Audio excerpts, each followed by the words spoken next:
جو کچھ آپ کرتے ہیں اور جو نعمتیں آپ کے پاس ہیں وہ دوسروں میں بانٹیں۔ اچھا انسان معافی بھی جلدی مانگ لیتا ہے اور معاف بھی جلدی کر دیتا ہے۔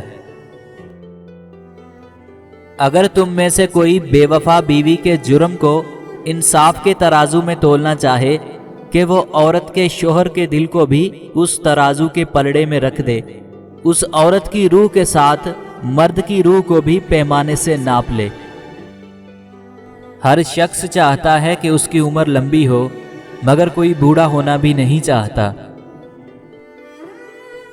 اگرچہ انسان کو مقدر سے زیادہ رزق نہیں ملتا، لیکن رزق کی تلاش میں سستی نہیں کرنی چاہیے۔ اگر اپنا کردار اعلیٰ اور مضبوط کرنا چاہتے ہو تو خواہشات کو دباؤ اور تکالیف کو برداشت کرو۔ کوشش بامقصد ہونی چاہیے، ایسی کوشش کہ زندگی بھی آسان ہو اور موت بھی۔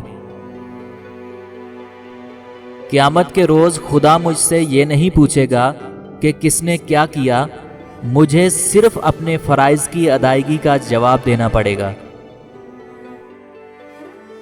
کمزور شخص کبھی معاف نہیں کر سکتا، کیونکہ معاف کرنا مضبوط شخص کا وصف ہے۔ عورت اس وقت دوسرے مرد کی جانب مائل ہو جاتی ہے جب اس کا شوہر اس کی ضروریات کا خیال نہ رکھے، اس کو وقت نہ دے اور اس کی عزت کا خیال نہ رکھے۔ عورت صرف عزت کی بھوکی ہوتی ہے۔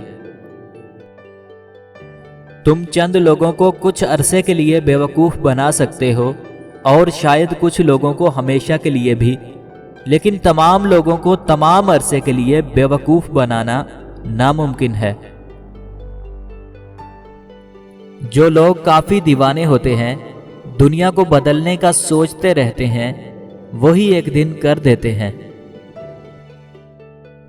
بارگاہ رب العزت میں دعا گو ہوں، اللہ پاک آپ کو اپنی رحمتوں اور برکتوں سے مالا مال کرے، رزق میں خیر و برکت عطا فرمائے اور ہمیشہ اپنی حفظ و امان میں رکھے، آمین۔